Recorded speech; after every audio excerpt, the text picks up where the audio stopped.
ગઈ 18 તારીખ 18/8/2024 રોજ દિનેશભાઈ હરેશભાઈ જેઠાભાઈ દેસાઈ દ્વારા અત્રેના પોલીસ સ્ટેશનમાં ફરિયાદ આપવામાં આવેલ, જે ફરિયાદની અંદર તેઓને ફોન ઉપર વિજય સુવાળા અને તેના ભાઈ યુવરાજ સુવાળા અને બીજા અન્ય માણસોએ ફોન કરી અને જાનથી મારી નાખવાની ધમકી આપેલ હતી। તે બાબતે અત્રેના પોલીસ સ્ટેશનમાં તેઓએ રજૂઆત કરેલ છે, જે રજૂઆતના આધારે પોલીસ સ્ટેશનની અંદર ફરિયાદ દાખલ કરવામાં આવેલ છે। જે ફરિયાદની અંદર તેઓએ જણાવેલ છે કે વિજય સુવાળા અને તેના ભાઈ દ્વારા દિનેશ રબારી ફરિયાદીને ફોન ઉપર જાનથી મારી નાખવાની ધમકી આપવામાં આવેલ છે અને જ્યારે તેઓ પોતાના ઘરે હતા ત્યારે દિનેશ રબારીની ઓફિસની અંદર ઓફિસના રોડ ઉપર વિજય સુવાળા અને તેના જોડે અન્ય ઈસમો દ્વારા 15 થી 20 ગાડીમાં આવી અને ત્યાં પોતે જાહેરની અંદર ધોકા અને પાઇપ લઈ અને ઉતરેલ અને ત્યાં શક્તિ પ્રદર્શન જેવું કરેલ હતું, જે બાબતે અત્રેના પોલીસ સ્ટેશનની અંદર રાયોટિંગની કલમ હેઠળ અને જાનથી મારી નાખવાની ધમકી હેઠળનો ગુનો નોંધવામાં આવ્યો છે, જે ગુનાની તપાસ અત્રે સર્વેલન્સ સ્ક્વોડની અંદર ચાલુ છે। ઝઘડાનું મુખ્ય કારણ શું સામે આવ્યું છે તપાસમાં કે ફરિયાદની અંદર? ઝઘડાનું મુખ્ય કારણ તેઓ લોકો 2020 થી એકબીજાના સંપર્કમાં હતા, ત્યારબાદ તેઓને અંદરો અંદર જે મંદુક થયેલું હતું, જે મંદુકના આધારે તેઓ એકબીજા સાથે બોલવાનું બંધ કરેલું હતું અને ત્યારબાદ 1 મહિના અગાઉ પણ એ બંને ફોન ઉપર બોલાચાલી થયેલ હતી। ત્યારબાદ ગઈ તારીખ 18/8ના રોજ ફોન ઉપર બોલાચાલી થયેલ હતી, તે બાબતનું અંગત મંદુકનું કારણ છે। આરોપીને લઈને શું કાર્યવાહી, કેટલા આરોપીઓ સામે ફરિયાદ છે? ટોટલ કુલ 13 નામજોગ ફરિયાદ છે અને બીજી અન્ય ગાડીઓની અંદર આવેલા ઈસમો ઉપર ફરિયાદ દાખલ કરવામાં આવેલ છે। અત્યારે હાલ આરોપીઓની હાજરી, સીસીટીવી ફૂટેજ અને તે લોકોના કોલ ડેટાના સીડીઆરના આધારે તપાસ ચાલી રહી છે। નમસ્કાર મિત્રો, હું આપ સૌનો વિજય સુવાળા। મિત્રો, હમણાં તાજેતરમાં જ વડોદરા પોલીસ સ્ટેશનમાં મારા વિરુદ્ધ એક ખોટી એફઆઈઆર દર્જ કરવામાં આવી છે, જે વિશે હું 1-2 વાત કહેવા માગું છું ગુજરાતની જાહેર જનતાને કે મિત્રો, આ દિનેશ દેસાઈ નામનો વ્યક્તિ સસ્તી પ્રસિદ્ધિ મેળવવા માટે 3-4 વર્ષથી મારા પાછળ પડી ગયો હતો, મને હેરાન કરતો હતો, મારા જોડે ખંડણી કરતો હતો, ઉઘરાણી કરતો હતો અને મને એવું કહેતો હતો કે મારી સત્તા બહુ છે, મારી પહોંચ બહુ ઊંચી છે અને હું ગમે તે કરીશ, હું તને ગમે ત્યાં ભરાઈ દઈશ, હું તને કાર્યક્રમો નહીં કરવા દઉં, સ્ટેજ ઉપર નહીં ચડવા દઉં। આ બધું એનું કરવા પાછળનું માત્ર એક જ કારણ છે કે અમારી સમાજની દીકરીઓને એ અવારનવાર હેરાન કરતો હતો, જેની ફરિયાદો 5 થી 6 મારા જોડે આવી, જે વિશે અમે સામાજિક કાર્યકરો એના ત્યાં મોકલ્યા। આ વાત એને ખટકી અને એને મને સીધી ધમકી આપી કે આ બાબતે કોઈ મારા ઘરે આવવું જોઈએ, મને કોઈ પ્રશ્ન પૂછવા જ નહીં અને સત્તાનો દુરુપયોગ કરીને આને અત્યારે મારા વિરુદ્ધ એફઆઈઆર દર્જ કરાઈ છે।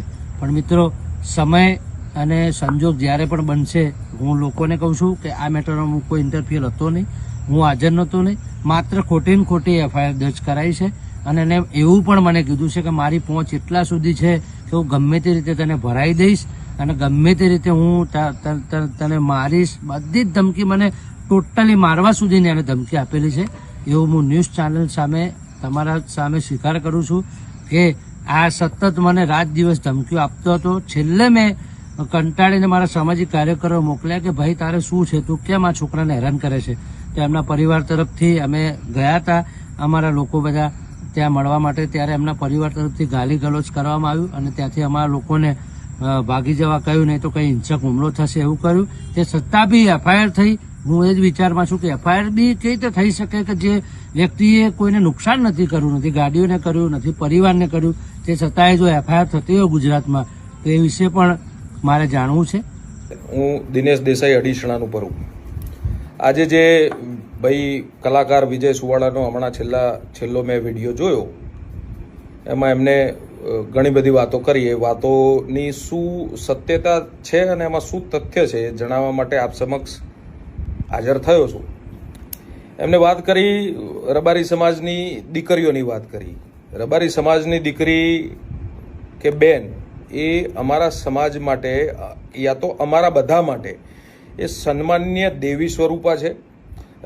રબારી સમાજની બેન દીકરી એ અમારા માટે સન્માનની ભૂમિકામાં હોય છે અને આજે એ ફસાયા પછી રબારી સમાજની કોઈ બેન દીકરીને વચ્ચે લાવી આડા હાથ કરી અને પોતે બચવાનો પ્રયત્ન કરતા હોય તો બિલકુલ ખોટો પ્રયત્ન છે।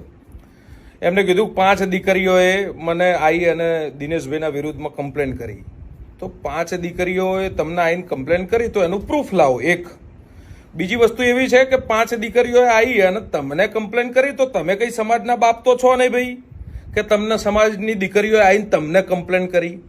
એક આ સૌથી મોટો મુદ્દાનો વિષય છે. અચ્છા, મેં કોઈને મેસેજ કર્યો હોય, કોઈને મેં ફોન કર્યો હોય તો એ સમાજની દીકરી સામે લાવે, મને ક્યારેય વાંધો નથી. જીવનમાં આજ દિન સુધી આ પ્રકારની કોઈ પણ પ્રકારનું કૃત્ય મેં કર્યું નથી, એની પેઢીએ કરેલું છે. એ બધું જ મારે હવે જાહેર કરવાનું છે. રબારી સમાજ તો જાણે જ છે બધું કે એની પેઢીએ શું કરેલું છે, કેવા કૃત્યો કરેલા છે. એ વાત મારે અત્યારે કરવી નથી. મારે કોઈને આટલી નિમ્ન કક્ષાની વાતો હું જીવનમાં ક્યારેય મારા મોઢે હોય જ નહીં. મેં રબારી સમાજમાં સારા કાર્યો કરવા માટેના કામ કર્યા છે. રબારી સમાજનું કોઈ નુકસાનનું કામ થાય એ પ્રકારનું કામ મેં જીવનમાં ક્યારેય કર્યું નહીં હોય. એમને વાત કરી ખંડણીની કે દિનેશભાઈ દેસાઈ મારી જોડે ખંડણી માગે છે. તો રહી વાત ખંડણીની, આખા રબારી સમાજને અને જાહેર જીવનને બધાને ખબર છે કે મારા ઘરની શું કેપેસિટી છે, મારો બિઝનેસ કેટલો મોટો છે. અને બિઝનેસ આટલો મોટો હોવા છતાં જો હું એના જોડે 5-25 હજાર રૂપિયાની ખંડણી લેવા વાળો હોઉં તો એ ક્યારેય કોઈના માનવામાં નહીં આવે. એ પૈસા ઉઘરાવાનું કામ એમનું છે. એક પ્રોગ્રામના એ 50,000 લેતા હશે, લાખ રૂપિયા લેતા હશે કે કદાચ 1.5 લાખ રૂપિયા લેતા હશે, તો એમાંથી કંઈ 50,000 રૂપિયા મારે લેવાના હોય એવું ક્યારેય હોય જ ના શકે. આજે દારૂ પી અને મારા ત્યાં ઓઢવની અંદર એ લોકો જે આવ્યા હતા એમનું કહેવું એવું હતું કે હું જવાબ લેવા આવ્યો હતો. અચ્છા, જવાબ લેવા આવ્યા હતા તો રબારી સમાજના વ્યક્તિઓને લઈને આવ્યા હતા ને ભાઈ. અધર કાસ્ટના વ્યક્તિઓ જે ક્રિમિનલ રેકોર્ડ સાથે જોડાયેલા છે, જેમના બધાના ઉપર ગુજકો એક્ટ લાગેલી છે, અલગ અલગ પ્રકારના ગંભીર ગુનાઓ દાખલ થયેલા છે, તો એવા વ્યક્તિઓને શા માટે તમારે ભાઈ જવાબ લેવા લઈને આવવા પડે? જવાબ લેવા આવ્યા હતા તો રબારી સમાજના લોકોને લઈને આવ્યા હતા. તમે રબારી સમાજના લોકોને તો લઈને આવ્યા નથી. દારૂ પીને આવ્યા છો તમે પોતે, એ પણ તમે અને નહીં સીસીટીવીમાં દેખાય છે. તમે એવું કહો છો કે હું ત્યાં ગયો જ નથી. તમારું મોબાઈલ લોકેશન ત્યાંનું બોલે છે, તમે સીસીટીવીમાં દેખાવ છો. એ બીજા સીસીટીવી તમે જે પબ્લિશ થયેલા સીસીટીવી જે જુઓ છો ને, એ એના ઉપર એટલું ના વિચારી લેશો કે હું એમાં નથી દેખાતો. એ સિવાયના બીજા સીસીટીવી હજુ અમારી જોડે છે. એટલે તમે એવી વાત તો કરશો જ નહીં કે હું ત્યાં હતો નહીં. બીજી વાત કે જેટલા લોકો આવ્યા હતા એટલા લાકડીઓ અને તલવારો લઈને આવ્યા હતા, તો એ શું જવાબ લેવા લાકડીઓ અને તલવાર લઈને કોઈ વ્યક્તિ આવે ભાઈ? એટલે આવી ખોટી લોકોને ગેરમાર્ગે ના દોરશો. તમારું પાપ અટકાવવા માટે તમારા પાપનો ઘડો ફૂટી જવાની તૈયારીમાં છે ત્યારે તમે સમાજની દીકરીનું નામ લો છો, આટલી નિમ્ન કક્ષાની વાત કરો છો. એ પ્રકારનો વ્યક્તિ હું છું નહીં, ક્યારે આવી નિમ્ન કક્ષાની વાત નહીં કરું.